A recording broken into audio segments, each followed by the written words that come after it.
The year was 2847, when humanity received its final insult from the Galactic Council. Ambassador Price stood in the middle of the largest room he had ever seen.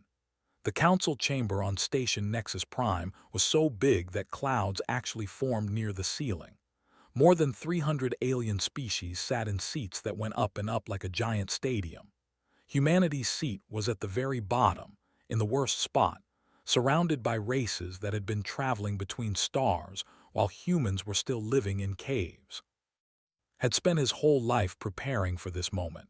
He had learned 12 alien languages. He had studied council law for 20 years. He had practiced every word of his speech 1,000 times. And now he stood here, asking for something simple: the right to build colonies in a region of space called the Andromeda Reach. High Arbiter looked down at from his elevated platform. Was a being made entirely of living crystal. Light passed through his body and came out in rainbow colors. He was beautiful and terrifying and very, very old. The had ruled the council for 18,000 years. "The matter is settled," announced. His voice echoed through the chamber like thunder. "Earth's petition for colonial rights in the Andromeda Reach is: humans do not have the technology or the culture to expand beyond their current 12 systems." Heard laughter. It came from everywhere at once. The insect-like beings with clicking mandibles made sounds of amusement. The smooth-skinned amphibians who had been in space for 50,000 years did not even try to hide their smiles. "We have met every requirement," said. He kept his voice calm even though his heart was pounding. "Our terraforming technology now matches Tier 4 standards. Our population is stable. We have not started any wars in over 200 years. Delegate of the hegemony leaned forward. Her skin was silver and it moved in patterns that showed her emotions. Right now, those patterns showed mockery. "Your species spent most of its history fighting wars against itself," she said. "You killed each other over tiny pieces of land. You dropped nuclear weapons on your own cities. You are children playing at being adults. The Council's decision protects you from your own nature." More laughter filled the chamber. Thought about his daughter back on Earth. Her name was Sophie, and she was 6 years old. Every night she looked up at the stars and asked him when humans would be allowed to explore them. He never knew what to tell her. He thought about the mining colonies on the edge of human space. The Council had given humanity strict limits on how much they could dig, how much they could build, how many ships they could make. The rules were designed to keep humans small and weak. He thought about 300 years of being polite, 300 years of asking nicely, 300 years of accepting every insult with a smile. "I request formal reconsideration," said. Replied instantly. "The matter is closed for 20 standard cycles." 20 cycles. That meant 400 Earth years would be dead. His daughter would be dead. His would be dead. And humanity would still be waiting for permission to grow. Looked around the chamber. He saw faces of every shape and color, beings made of crystal and light and shadow and flesh. All of them looked at humanity the same way, like pets, like toys, like something amusing but not important. He made a decision. "Then Earth formally withdraws from the Galactic Council," he announced. The chamber went completely silent. The silence was so deep that could hear his own heartbeat. Was the first to speak. "You cannot be serious," she said. Her silver skin had gone pale.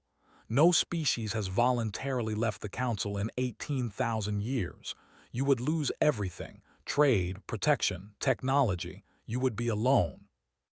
"We understand what we are doing," said. "Earth withdraws, effective immediately. We will not bother this council anymore." He turned and walked toward the exit. His footsteps echoed in the silence. Then, slowly, the laughter started again. But this time it was different. This time it was the sound of beings who thought they were watching something die. Did not look back. His shuttle was waiting outside the station. As soon as he was aboard, he sent a message to Earth. The signal would take 3 days to arrive, but President Drake was already expecting it. was 62 years old. She had gray hair and tired eyes, and she smiled when she received message. She had secretly hoped it would end this way. "How long do we have?" she asked her advisors. General Victor Santos pulled up a star map. "The Council has no reason to watch us, Madam President. They think we will come crawling back within 10 years. They think we cannot survive without them." "Good," said.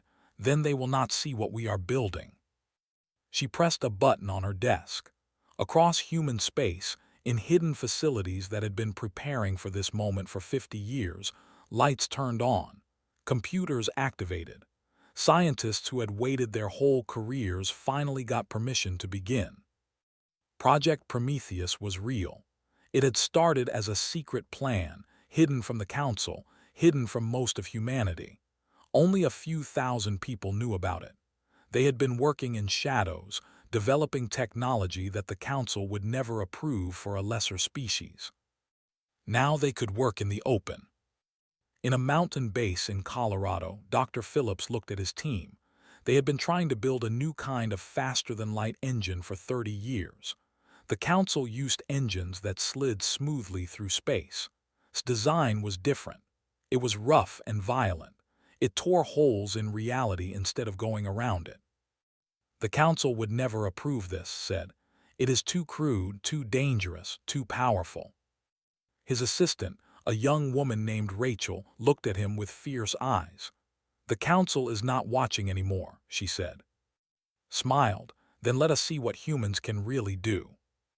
On Europa, one of Jupiter's moons, another team was working on weapons.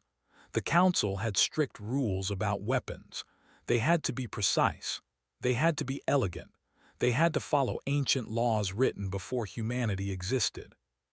Commander Cole looked at the weapon her team had built. It was not elegant. It was not precise. It was a cannon that fired concentrated energy with enough power to crack a small moon in half. "The Council would call this barbaric," she said. Her second-in-command, Lieutenant Gregory Adams, shrugged. "The Council called us children. Maybe it is time to show them what angry children can do." Back on Earth, President Drake stood at her window and looked up at the stars. Somewhere out there, the Council was laughing at humanity. They thought humans would fail. They thought humans would come back begging for help. They were wrong. 50 years, whispered to herself.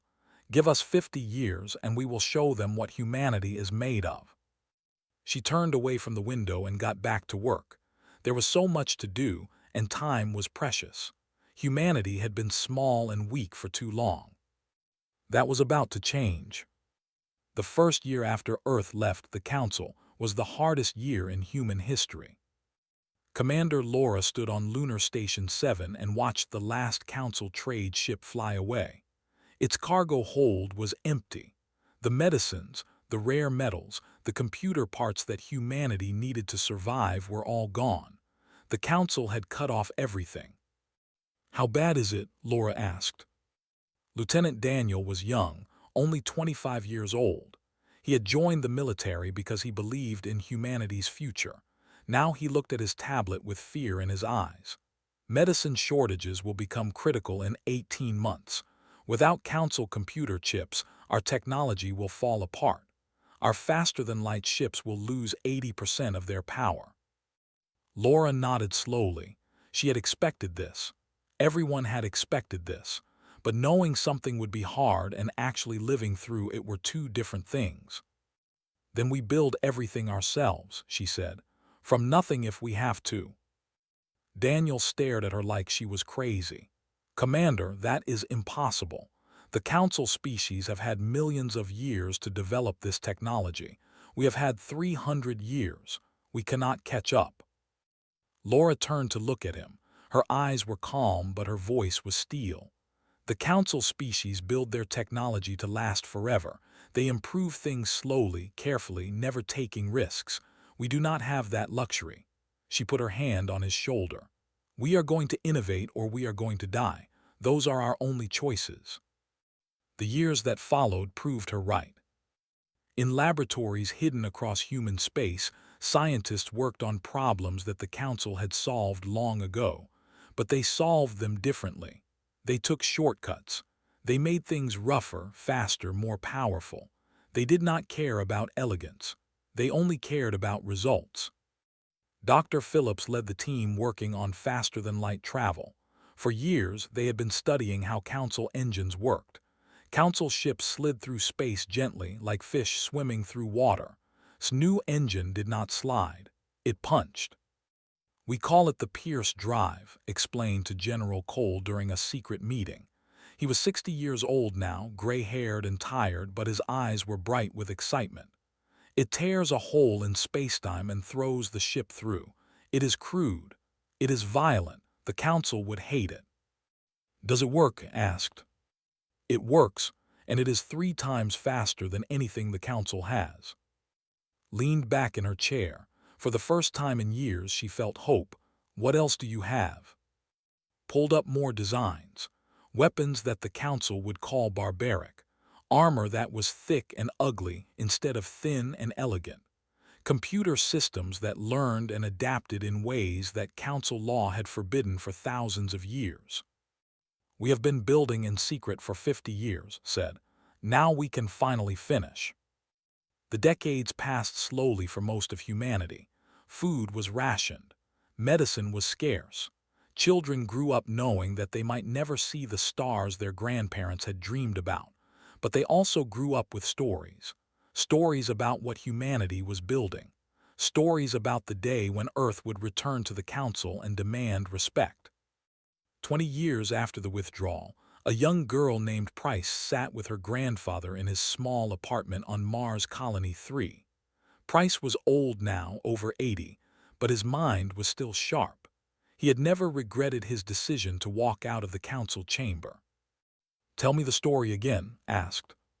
Smiled. He had told this story 100 times, but he never got tired of it. "I stood in front of 300 species," he said. "They all looked down at me. They all laughed at me. They called us children. They said we would never amount to anything." "And what did you do?" "I walked out. I told them that Earth was leaving. I told them we would not bother them anymore." His old eyes grew distant, remembering. "They thought we would come back. They thought we would beg for help." His hands curled into fists. She was only 14, but she already knew what she wanted to do with her life. "We are not going to beg," she said. "No," agreed, "we are not." In the shipyards hidden throughout human space, the fleet was growing. Admiral Christopher Lane was 40 years old when he took command of the construction program. He was 60 when he saw the first real warship come out of the hidden docks. The ship was called the Unconquered. It was not beautiful. Council ships were smooth and curved, designed to look peaceful even when they carried weapons. The Unconquered was angular and harsh, covered in armor plates and weapon ports. It looked exactly like what it was, a machine built for war. "How many can we build?" Christopher asked. His construction chief, Commander Stephen Blake, checked his numbers. "If we use every resource we have, if we push every factory to maximum capacity, we can build 1,000 ships in the next 20 years. 1,000 ships. Christopher walked around the Unconquered, looking up at its massive hull. "Will it be enough?" "The fleet is the largest in the galaxy. They have about 800 warships. They have 600. They have 400. Stephen paused. 1,000 ships with Pierce drives and Hellfire weapons would be enough to fight all of them at once. Christopher nodded slowly. He thought about his grandmother, who had died during the hard years when medicine was scarce. He thought about his parents, who had worked in the secret factories their whole lives. He thought about all the humans who had sacrificed everything for this moment. "Build them," he said. "Build every single one." 40 years passed, then 50. President Young sat in his office and read the final report. He was the 4th president since Drake, and he had inherited her dream. "The fleet is ready," Admiral Lane reported. He was 78 now, his hair white, his face lined with age, but he stood straight and proud. 1,400 warships. 800 more in construction, all equipped with Pierce drives and Hellfire weapons. Looked at the holographic display showing the fleet. Each ship was a dot of light, and together they formed a constellation of human determination. The Council thinks we collapsed, said. They think we are dead or dying. Yes, sir. They sent a diplomatic inquiry last year. We did not respond. Smiled. It was not a happy smile. It was the smile of a man who had waited his whole life for revenge. Contact Price. She is ambassador now, correct? Yes, sir. She has been preparing for this her whole life. Good. Stood and walked to his window. Outside, the shipyard stretched to the horizon, a forest of metal and fire. Tell her it is time to go back to the Council.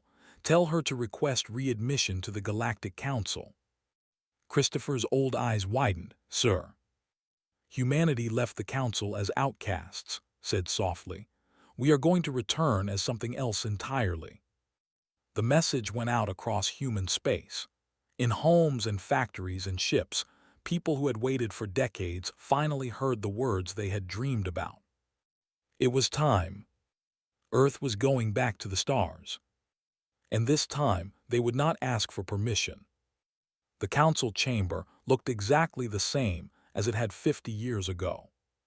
Price walked through the massive doors and felt the weight of history on her shoulders. She was 64 years old now. Her hair was gray, her face was lined, but her eyes burned with the same fire that had burned in her grandfather's eyes when he walked out of this room half a century earlier. The same 300 species sat in the same seats, arranged in the same hierarchy. The same clouds formed near the distant ceiling. The same cold light fell from above, making everything look ancient and eternal.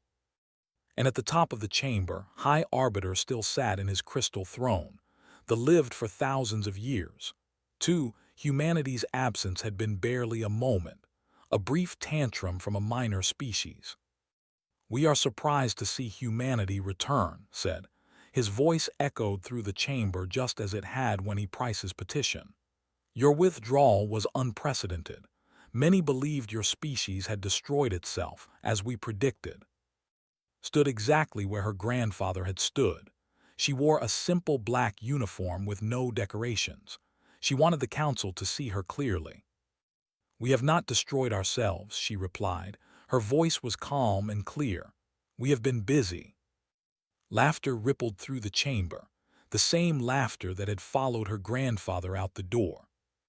Earth requests readmission to the Galactic Council, continued. We also submit a new petition for colonial rights in the Andromeda Reach. Of the hegemony leaned forward. Her silver skin still rippled with patterns of contempt, unchanged after 50 years. Humans have learned nothing, she said. You left in anger and return expecting gifts. The Andromeda Reach has been developed by mining operations for decades. It belongs to them now. We are aware of the operations, said. We request that they be moved. The chamber went silent. Then the laughter came again, but this time it was mixed with shock. Delegate after delegate made sounds of disbelief. They clicked their mandibles rapidly. They exchanged glances of amazement. Moved, his crystal body pulsed with angry light. You dare suggest that the Empire abandon its legal operations? What gives you the right to make such a demand? Smiled. It was the same smile her grandfather had worn 50 years ago. Admiral Lane, she said into her communicator, begin transmission. The holographic projectors at the center of the chamber flickered to life. The Council had security systems that should have blocked any unauthorized display, but human engineers had spent decades studying those systems. They had found every weakness, every flaw, every way to get past the ancient defenses. The projection showed empty space, dark and cold, somewhere in the void between stars. Then the ships began to appear. They tore through reality one after another, their pierced drives ripping holes in spacetime that blazed like newborn suns. Human vessels, but nothing like the small, weak ships the Council remembered. These were warships, massive, angular, covered in armor and weapons.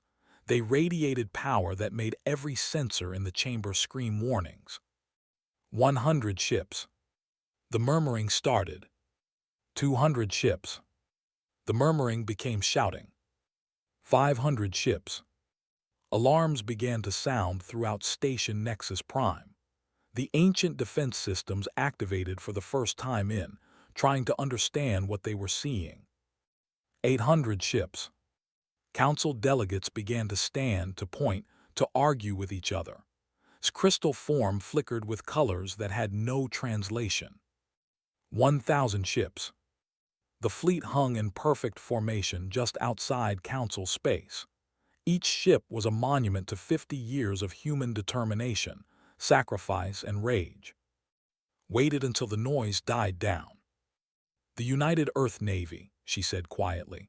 Her voice somehow cut through the chaos. 1,000 warships of the line, 400 more in reserve. Our Pierce drives are faster than anything the Council possesses. Our weapons have been tested against every known defense technology. She paused to let them understand. "We have run the simulations 1,000,000 times. We know exactly what our fleet can do." Light had gone dim. They had dominated Council military policy for 18,000 years.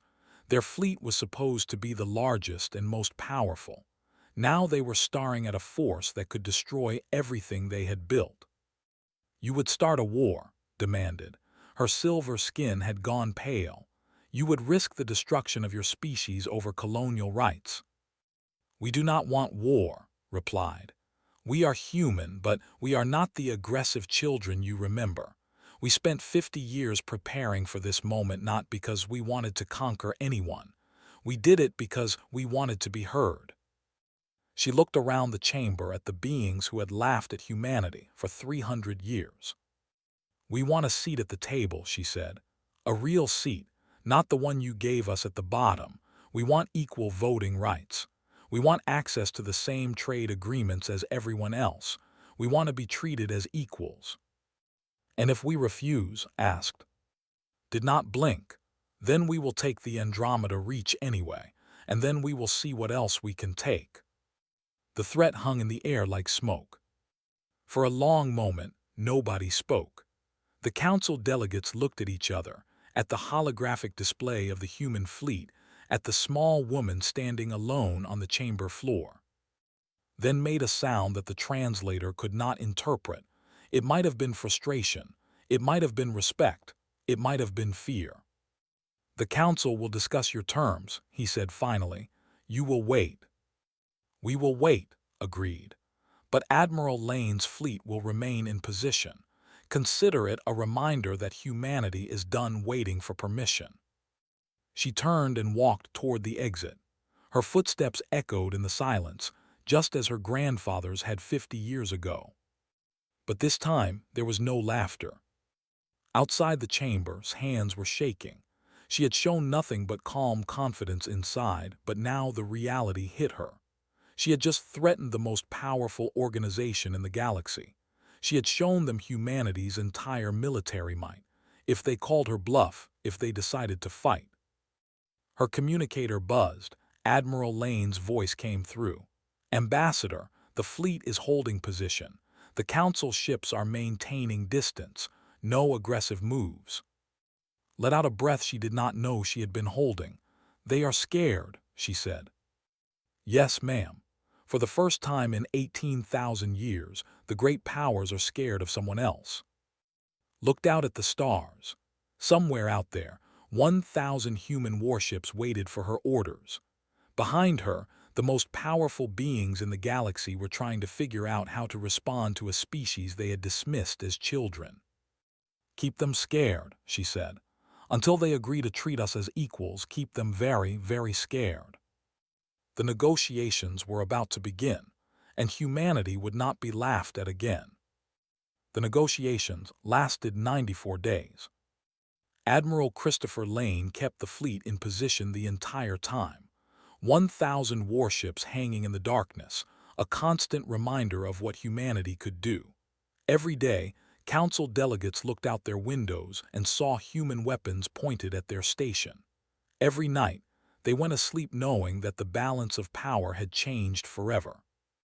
Christopher spent most of his time on the bridge of the Unconquered, watching the stars. He was 78 years old. His hair was white. His bones ached in the cold of space, but he would not leave his post, not until this was finished. Captain Amy brought him reports every few hours. She was young, only 35, born during the silent years when humanity was building in secret. She had trained her whole life for this moment. "They have broken from the Council coalition," Amy said one evening. "They want to support our demands in exchange for trade agreements." Christopher nodded. He had expected the smaller powers to break first. The Council pretended to be united, but it was really just a hierarchy controlled by the great powers. The species at the bottom had their own anger, their own resentments. "What about he asked. "Is giving speeches to anyone who will listen. She says humanity is dangerous. She says we should be destroyed before we become a threat." "Let her talk. Our ships speak louder than her words." But Christopher knew the truth. The fleet was powerful, but it was everything humanity had. Every warship they had built over 50 years was either here or defending Earth. If the Council decided to call their bluff, if they decided to fight. He pushed the thought away.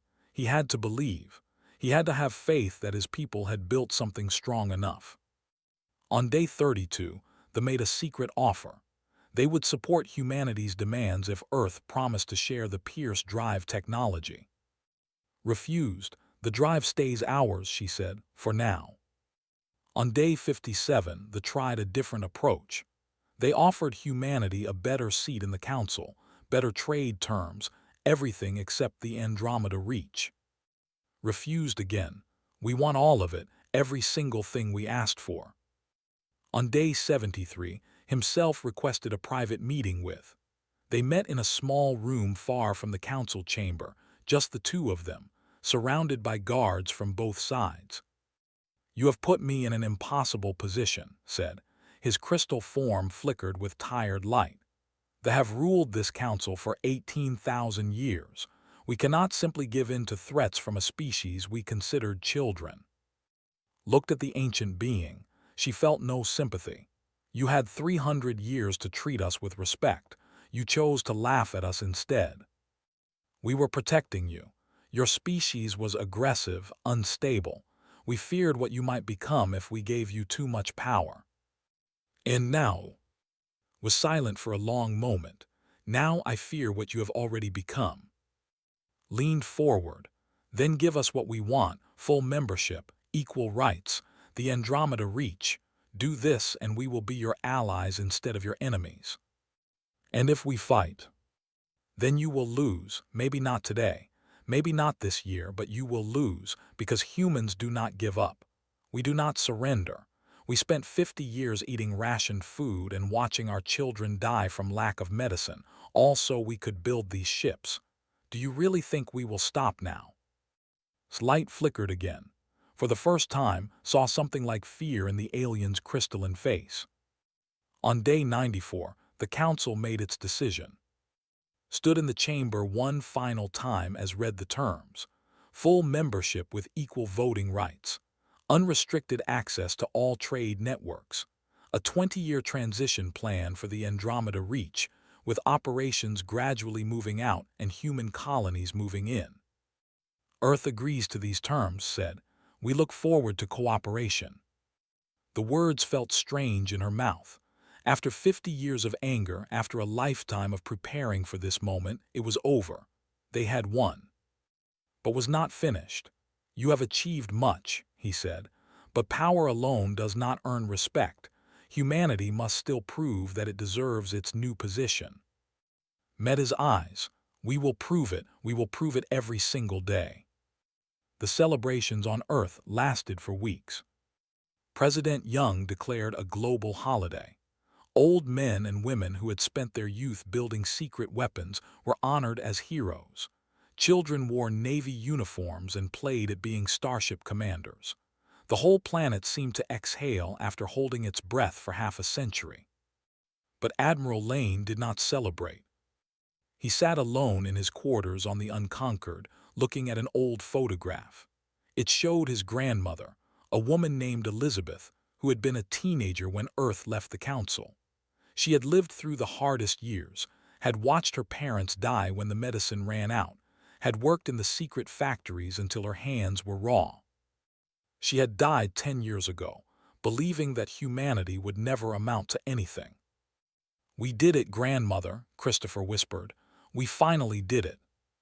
But even as he said the words, he felt the weight of responsibility pressing down on him. Having power was one thing. Deserving it was something else entirely. Humanity had built 1,000 warships and forced the galaxy to take them seriously. Now they had to prove they were worth taking seriously. His communicator buzzed. "Captain again. Admiral, they are requesting a meeting. They want to discuss a joint defense treaty." Christopher closed his eyes. For 300 years, they had looked at humanity like insects. They had voted against every human petition. They had laughed the loudest when Price walked out of the council chamber. Now they wanted to be friends. "Tell them I will meet with them tomorrow," Christopher said. "And Amy, keep our ships at full combat readiness. Do not relax for a moment." "Sir, the negotiations are over. We won. We won the right to be at the table. We have not won their respect yet. That will take much longer." He paused. "Trust has to be earned by both sides." "Understood, sir." The transmission ended. Christopher looked at the photograph one more time, then put it carefully away. Across human space, the celebrations continued. But in the quiet moments, in the spaces between the parties, people were already thinking about the future. They had spent 50 years building weapons and preparing for war. Now they had to figure out how to build peace. It would not be easy. The still hated them. The other great powers still feared them. Humanity had shown that they could be dangerous, but they had not yet shown that they could be trusted. Price sat in her quarters on Station Nexus Prime, writing a message to her family back on Mars.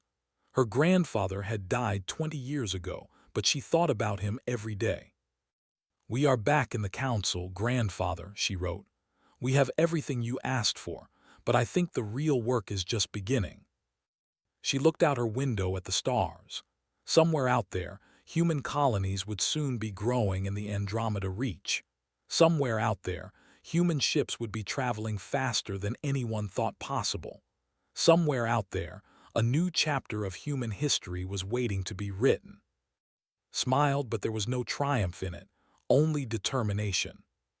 The war for respect was won. The war for trust was just beginning. 20 years had passed since humanity returned to the Council. Admiral Price stood on the observation deck of Unity Station and looked out at the Andromeda Reach. She was 84 years old now, her hair completely white, her body tired from decades of service. But her eyes were still sharp, and her mind was still clear. Below her, human colonies spread across a dozen worlds. Cities gleamed in the light of alien suns. Factories produced goods that were traded across the galaxy. Children played in parks on planets that their grandparents had never dreamed of touching. "Hard to believe how much has changed," said a voice behind her. Turned to see Ambassador Grant walking toward her. He was young, only 40 years old, part of the first generation born after the return. He had grown up in a galaxy where humanity was respected. He had never known what it felt like to be laughed at. "Your grandfather started all of this," said Ambassador Price. "I have read all of his writings."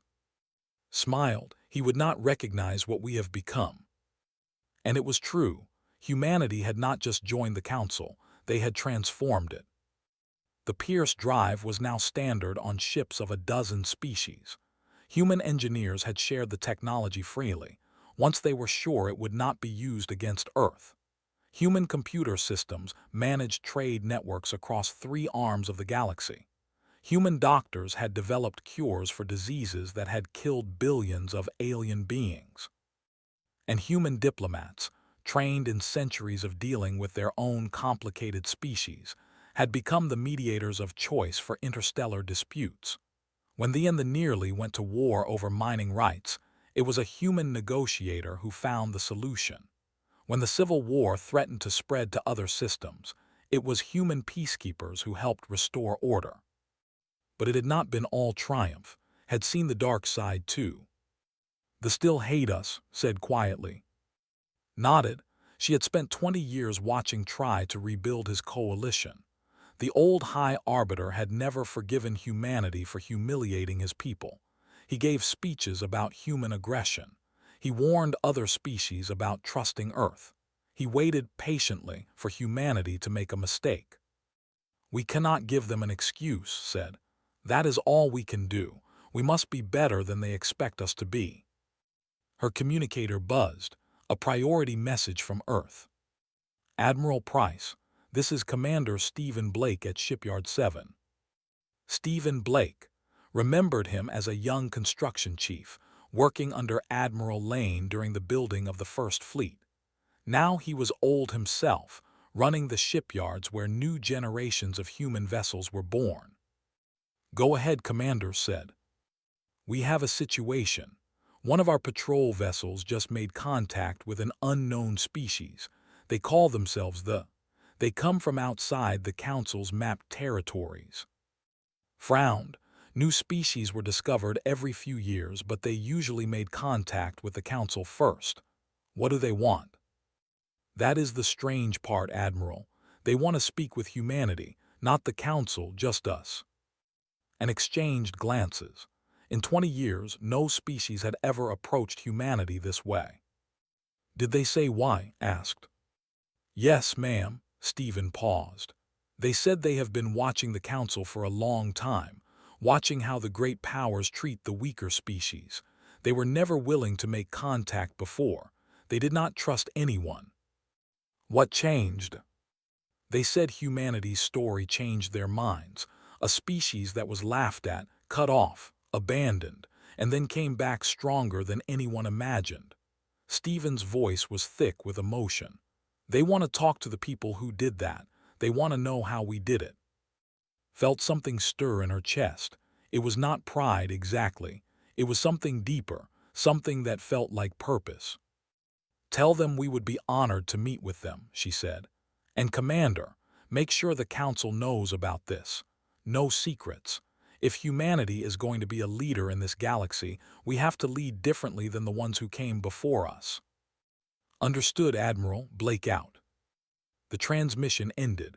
Stood in silence for a long moment, looking out at the stars. Moved to stand beside her. "This is what it was all for, is it not?" he said softly. "Not just the ships, not just the power, the chance to be something better." Nodded slowly. Her grandfather had walked out of the Council chamber in humiliation. Her grandmother had spent decades working in secret factories.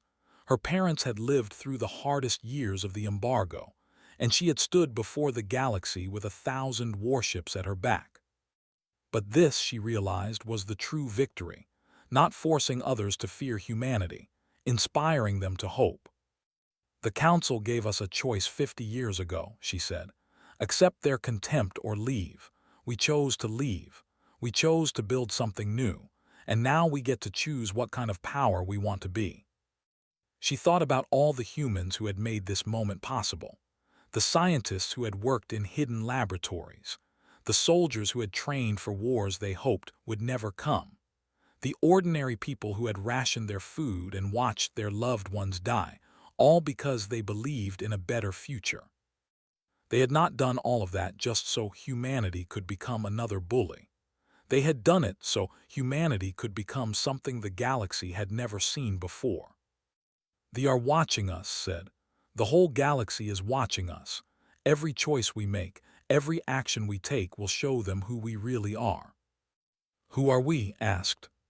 Smiled. It was a warm smile, full of hope and determination and the wisdom of a life well lived. "We are the species that was told we would never amount to anything. We are the species that was laughed at and cut off and left to die. And we are the species that came back anyway."